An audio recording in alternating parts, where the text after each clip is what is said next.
Music ಮೈಲರಿ ವಿಚಾರದಲ್ಲಿ fans ಗಳಿಗೆ ತುಂಬಾನೇ ನೋವಿದೆ. ಯಾವಾಗ ಆಚೆ ಬರ್ತಾರೆ ಅಂತ ಅವರು ಕೂಡ ವೆಯ್ಟ್ ಮಾಡ್ತಾ ಇದ್ದಾರೆ. ಇನ್ನ ಆಗಾಗ ಮಾಲಾಶ್ರೀ ಬೆಳಗುಂದಿ ಅವರು ಸಹ ಮತ್ತೆ ಬೇರೆ ಬೇರೆ ಅವರು ಕೂಡ ಆಪ್ತರು ಎಲ್ಲರೂ ಕೂಡ ಕಾಲ್ ಮಾಡೋ ಮೂಲಕ ಮಾತನಾಡಿಸ್ತಾರೆ. ಮ್ಯೂಸಿಕ್ ಮೈಲರಿ ಅವರ ಪತ್ನಿಯ ಜೊತೆ ಮಾತನಾಡ್ತಾರೆ.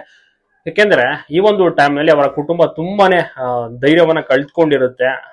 ಯಾಕೆಂದ್ರೆ ಇರುವುದೇ ಮ್ಯೂಸಿಕ್ ಮೈಲರಿ ಅವರು ಮುಖ್ಯಸ್ಥರು, ಮನೆಯಲ್ಲಿ ದೊಡ್ಡವರು ಅಂತ ಅಂದ್ರೆ ಕಂಪ್ಲೀಟ್ ಮನೆಯ ಜವಾಬ್ದಾರಿಯನ್ನ ತೆಗೆದುಕೊಂಡಂತವ್ರು ಆರ್ಥಿಕವಾಗಿ, ಫೈನಾನ್ಷಿಯಲ್ ಆಗಿ. ಸೊ ಅವರೇ ಈಗ ಇಲ್ಲ, ಒಳಗಡೆ ಹೋಗಿದ್ದಾರೆ. ಬಟ್ ಇದು ಏನಾಗುತ್ತೋ ಕೇಸ್ ಯಾವ ರೀತಿ ಟರ್ನ್ ಆಗುತ್ತೋ ಗೊತ್ತಿಲ್ಲ. ಅವರ ಪತ್ನಿಗಂತೂ ತುಂಬಾನೇ ನೋವಿದೆ.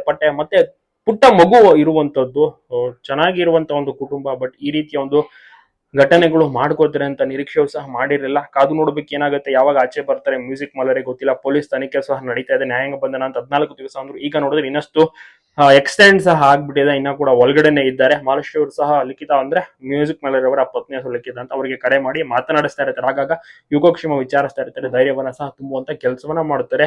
ಪಾಪ ಈಗ ಅವರ ಕುಟುಂಬ ಎಲ್ಲೂ ಕೂಡ ಆಚೆ ಕಾಣಿಸ್ಕೋತಾ ಇಲ್ಲ. ಸೊ ಎಲ್ಲೇ ಹೋದ್ರು ಕೂಡ ಮ್ಯೂಸಿಕ್ ಮೈಲರಿ ಅವರ ಪತ್ನಿ ಅಲ್ವಾ ನೀವು ಅಂತೆಲ್ಲ ಗುರ್ತಿಡುತ್ತಿರೋ ಹಾಗೆಲ್ಲ ತುಂಬಾನೇ ಮಾತನಾಡಿಸ್ತಾ ಇದ್ರು. ಈಗ ಆ ರೀತಿ ಎಲ್ಲ ಹೋದ್ರೆ ಕೇಳ್ತಾರೆ, ಏನಾಯ್ತು ನಿಮ್ಮ ಪತಿ ನಿಜವಾಗ್ಲೂ ತಪ್ಪು ಮಾಡಿದಾರೆ ಏನು ಅಂತೆಲ್ಲ ಪ್ರಶ್ನೆ ಮಾಡ್ತಾರೆ. ಸೊ ಹೀಗಾಗಿ ತುಂಬಾನೇ ನೋವಿರುತ್ತೆ. ಹಾಗಾಗಿ ಅವರು ಎಲ್ಲೂ ಕೂಡ ಆಚೆ ಹೋಗ್ತಾನೆ ಇಲ್ಲ.